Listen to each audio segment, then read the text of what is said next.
আসসালামু আলাইকুম। সবাই কেমন আছেন? নিশ্চয়ই ভালো আছেন। আমিও আলহামদুলিল্লাহ ভালো আছি। এই ভিডিওটা ছিল কি আমার ননদের শ্বশুরবাড়িতে যাওয়ার ভিডিও।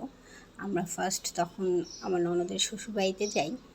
তাফসিরের বাবা আর আমি। আমাদের সবার যাওয়ার প্ল্যান ছিল, বাট তাফসিরের বাবার হাতে যেহেতু খুব কম সময় ছিল, সো তাই আমরা 4 জনই চলে গেছি। মানে আমি, তাফসিরের বাবা আর ওরা 2 ভাইই চলে গেছে। তো আমরা আমার শ্বশুরবাড়ি থেকে ওইখান থেকে একটা অটো নিলাম। অটো নিয়ে আমরা বাগেরহাটে যাব। আর বাগেরহাট থেকে খুলনা যাওয়ার যেই মানে যাতায়াত সার্ভিসগুলো, সেগুলো এত পরিমাণ বাজে যেটা বলার মতো না।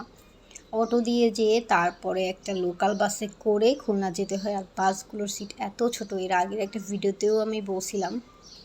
সো আমরা গিয়ে চলে আসছি। আমরা যেহেতু দুপুরের পর রওনা দিয়েছিলাম, তো আমাদের আস্তে আস্তে সন্ধ্যা হয়ে গেছে। সেদিন এত পরিমাণ শীত ছিল।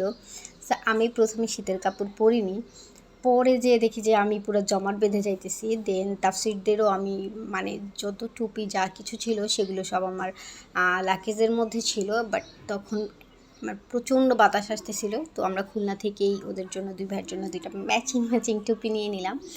দেন গিয়ে এখন অটো থামাইয়া তাফসিরের বাবা বোনের শ্বশুর বাড়ির জন্য কেনাকাটা করতে গেছে। আর আমরা অটোতে বসে আছি। আর আমার কাছে একটু কেন যেন ভয় ভয় লাগতেছিল যে তাফসিরের বাবা অনেকক্ষণ হয়ে গেছিল, আসতেছিল না। দেন আমার ফোনেও ব্যালেন্স ছিল না, আমিও তাকে ফোন দিতে পারছিলাম না। বসেছিলাম অচেনা একটা শহর, মানে কি করব, একটু ভয় লাগতেছিল আসলে। আমি একটু ভীতু টাইপের। সো আসলে সেদিন কি আমাদের আমি এইবার লাস্ট, আমি এরকম কখনো হয় না। এইবার যখন আমি আমার শ্বশুরবাড়ি গেলাম, আমি সম্পূর্ণ যাওয়ার পথে আসার পথে মানে আমি সারাটাক্ষণ শুধু কান্নাই করতেছিলাম। তো আমরা কিন্তু আমার ননদের শ্বশুরবাড়িতে যাওয়ার পরে জাস্ট আমরা একটু নাস্তা করছি। যে লাগেজ রেখে একটু নাস্তা করছি, যেহেতু আমাদের হাতে টাইম খুবই শর্ট ছিল। আমাদের প্ল্যান ছিল আমরা পরের দিন সকালবেলায় ঢাকায় ব্যাক করব আর 8টা থেকে। তো এই প্ল্যান অনুযায়ী আমরা যেয়ে জাস্ট লাগেজটা রেখে একটু নাস্তা টাস্তা করে, আন্টি তো আমাদের নাস্তা মানে করাইয়াই ছাড়বে, তিনি চাইছিল আমাদের রাতের খাবার খাওয়াইয়া তারপরে বাইরে যেতে। বাট সে আসলে আমাদের টাইম কম, একটু আমাদের ননদকে নিয়ে একটু ঘোরারও প্ল্যান ছিল। সো এই কারণে যে আমরা তাড়াতাড়ি করে বের হয়ে গেলাম। বের হয়ে রীতিমতো ওইখানের একটা, আমি আসলে নামটা ভুলে গেছি, একটা ফুচকার জন্য ফেমাস মেবি এরকম একটা গেলাম আমরা। আমি, আমার ননদ, তারপর আমার ননদের হাজব্যান্ড। এই তো যাওয়ার পর গিয়ে আমরা অনেক কিছু খাইলাম। আর ওই যে দেখেন সারা ভিডিওতে আমি কান্না টান্না করে আমার চোখ টোক ফুলে গেছে, এরকম একটা অবস্থা। মানে আমার মিনিটে মিনিটে মনে পড়তেছিল যে আর 3-4 দিন পরেই তো সে আমার ঠিক অনেক অনেক দূরে, এসে আর আমার কাছাকাছি থাকবে না, আমরা একসাথে আর এরকম ঘুরতে পারবো না। এসব চিন্তা করে না আমার শুধু মিনিটে মিনিটে চোখ দিয়ে পানি পড়তেছিল। আর এরকম একটা অবস্থা। তাফসিরের বাবারও ভীষণ পরিমাণ মন খারাপ ছিল। তা আমরা গিয়ে অনেক প্ল্যান করছি, আমি আমার ননদ, যে আমরা অনেক ঘুরবো, অনেক কী করবো। আসলে আমার আর আমার ননদের মেন্টালিটি পুরাই সেম। মানে আমাদের দুজনের অনেক প্ল্যান হয় কোথাও যাওয়ার আগে, বা ও আমার বাসায় আসার আগে আমরা অনেক প্ল্যান করি, এটা করবো ওইটা করবো। কিন্তু হয় কি, সময়ের অভাবে বা যে কোনো একটা ঝামেলার জন্য আমাদের কিছুই হয় না। সো আমরা খুলনায় যাওয়ার আগেও, ওর শ্বশুরবাড়িতে যাওয়ার আগেও আমাদের প্ল্যান ছিল আমরা ওদের বাসায় যাবো, যে 3-4 দিন থাকবো, অনেক ঘুরবো, অনেক মজা করবো। বাট কী হইলো, আমাদের আসলে তাফসিরের বাবার মানে ফোন আসলো যে তাফসিরের বাবার ফ্লাইট গিয়ে 7 তারিখে। সো ঢাকায়ও আমাদের অনেক কিছু কাজ বাজ ছিল, এই কারণে আমরা গিয়ে আর 1 তারিখেই খবরটা পাইছি। আমরা 1 তারিখ, তাও দিন শেষে রাতে আমরা পাইছি যে 7 তারিখে তাফসিরের বাবার ফ্লাইট। সো ঢাকায় যেহেতু কাজ বাজ ছিল, আমরা খুব শর্ট টাইমে আমাদের কিছু কাজ যেটা ছিল সেরে আসছি।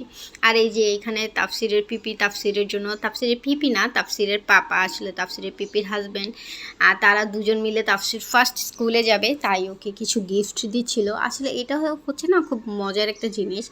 আমাদের তাফসিরের লাইফে যে কোনো ফার্স্ট কিছুতে না আমরা সবাই একটু একটু একটু একটু করে ওকে কিছু গিফট দেই।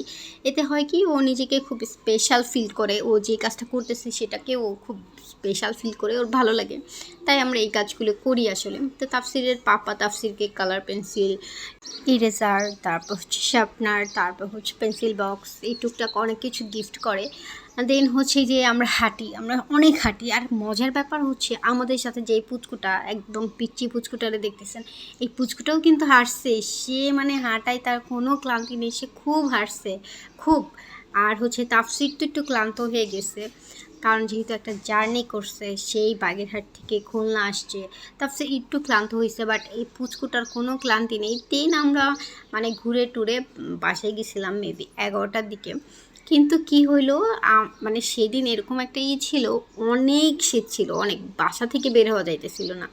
সো আমাদের যেহেতু সকালবেলা গাড়ি ছিল, তো আন্টি আঙ্কেল বলতেছিল না তোমরা হচ্ছে যে সকালে যেতে পারবে না, এই কোনো আদর যত্ন করতে পারি নাই, তোমরা দুপুরে খাওয়া দাওয়া করে বিকেলে যাবা। সো আমরাও চিন্তা করলাম আসলে সে তার বোনের বাসায় আসছে, ফার্স্ট টাইম বোনের বাসায় আসছে, আর এমন একটা মানে সিচুয়েশনে আসছে যে খুবই শর্ট টাইমের মধ্যে আসছে। তো বোনেরও তো অনেক ইচ্ছা থাকে ভাইকে আদর যত্ন করার, বাট সেগুলো তো কিছু হয় নাই। আর অনেক বছরের জন্য ভাই বোনের মধ্যেও দেখা সাক্ষাৎ হবে না। তো এইখানেও আসলে হয়েছে কি, তখন না আমাদের সবার মন খারাপ ছিল, সবার। মানে আমার ননদও কান্না করতেছিল একটু পরপর ভাইয়ের জন্য, আমিও কান্না করতেছিলাম। আর ছেলে মানুষে তো তার কষ্টটা ওইভাবে বুঝাইতে পারে না, বাট তার চোখে মুখে তো একদম ফুটে ওঠে তার কষ্টটা। এই তারপরেও হচ্ছে আমরা চেষ্টা করছিলাম ভালো সময় কাটানোর। তো এই যে মাশাল্লাহ মাশাল্লাহ, আমার দুইটা বাচ্চাকে মাশাল্লাহ দেখতে অনেক কিউট লাগতেছে। তো হচ্ছে গিয়ে এই যে আমরা হাঁটতেছি, আর এই ভিডিওগুলি করছে হচ্ছে কি আমার ননদের হাজব্যান্ড। তো এখন আমরা বাসার দিকে যাচ্ছি, আমরা কোনো অটো পাচ্ছিলাম না হাঁটতে। ওই যে তাফসির ক্লান্ত, তাফসির তার পাপার কোলে মানে যাইতেছে, আর এই আমার পুচকুটা কিন্তু হেঁটেই যাইতেছে। রাস্তাঘাট পুরা শুনশান, আমার এত পরিমাণ শীত ছিল, তাও ঘোড়া কে আটকায়। তা আপনাদের সাথে আমি শেয়ার করে ফেললাম আমার ননদের শ্বশুর বাড়িতে আমাদের ট্যুর, একদিনের ট্যুর বলতে পারেন। তো আমরা এখন একটা অবশেষে অটো পেয়ে গেছি, অটো করে আমরা বাসায় যাচ্ছি। তো আপনাদের সবাইকে টাটা, বাই বাই। সবাই ভালো থাকবেন এবং আমার পেজটাতে অবশ্যই লাইক ফলো কমেন্ট করবেন এবং আমার ইউটিউব চ্যানেলটাকে সাবস্ক্রাইব করবেন। তো সবাইকে আবারও আল্লাহ হাফেজ, সবাই ভালো থাকবেন।